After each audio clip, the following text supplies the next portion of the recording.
اعوذ باللہ من الشیطان الرجیم، بسم اللہ الرحمن الرحیم۔ تہذیب سے ہم فرش بچھاتے ہیں عزا کا، جنت سے ہمیں شاہ ہدیٰ دیکھ رہے ہیں۔ سوگواران امام حسین علیہ السلام اور عزاداران امام حسین علیہ السلام، ماہ محرم امام حسین علیہ السلام کی عزاداری کے ایام ہیں، اور اس ماہ محرم میں ہمیں کیسے رہنا چاہیے اور کس انداز سے ہمیں زندگی گزارنا چاہیے اور عزاداری کرنا چاہیے، ان سب چیزوں کو اگر ہمیں معلوم کرنا ہے تو ہمیں خاندان عصمت و طہارت ہی سے دریافت کرنا چاہیے۔ میں آپ کی خدمت میں پیش کرنے جا رہا ہوں کہ جناب شیخ کلینی نے ایک روایت کو نقل کیا ہے، جس کو شیخ عباس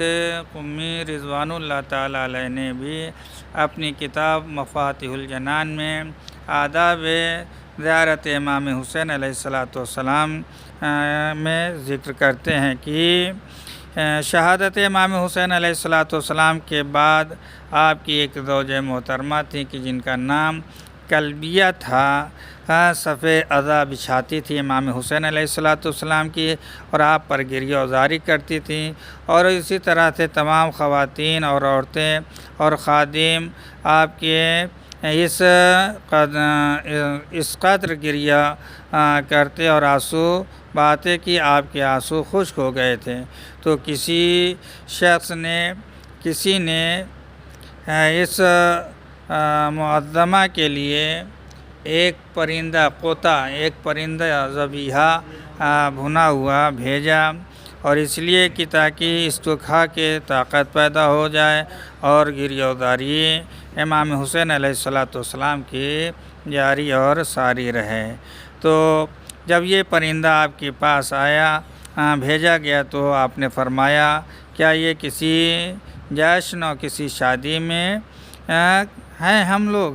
لہذا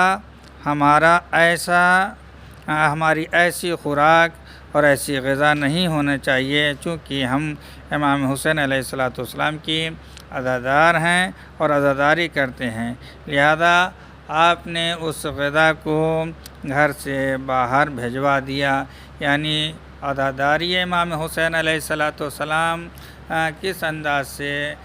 کرنا چاہیے، اور حتیٰ کہ اپنی غذاؤں کو بھی ہمیں توجہ کرنا چاہیے کہ ہمیں کیسی غذا استعمال کرنا چاہیے ان دنوں میں، اور پھر انداز اور سلیقہ حتیٰ لباس پہننے کے لیے یہ روز عاشور کے سلسلے میں ہے کہ گریبان چاک ہونے چاہیے، بند کھلے ہونے چاہیے، آستین جو ہے وہ چڑھی ہونی چاہیے، اور اس طرح سے انسان محزون اور غمگین اپنے کو ظاہر کرے۔ ہمیں عزاداری امام حسین علیہ السلام کو برپا کرنے کے لیے ہمیں خاندان عصمت و طہارت ہی سے وابستہ رہنا چاہیے، تاکہ صحیح انداز سے اور صحیح روش ہم سب تک آ سکے اور ہم اس پر عمل کر سکیں۔ اللہ ہم سب کو اجر اور ثواب عطا فرمائے اقامہ عزاداری پر، اور یہ سلسلہ جاری و ساری رہے آئندہ بھی اور ہماری نسلوں میں بھی، اور ہم لوگ اسی عزاداری ہی پر قائم رہیں اور عزاداری امام حسین علیہ السلام برپا کرتے رہیں۔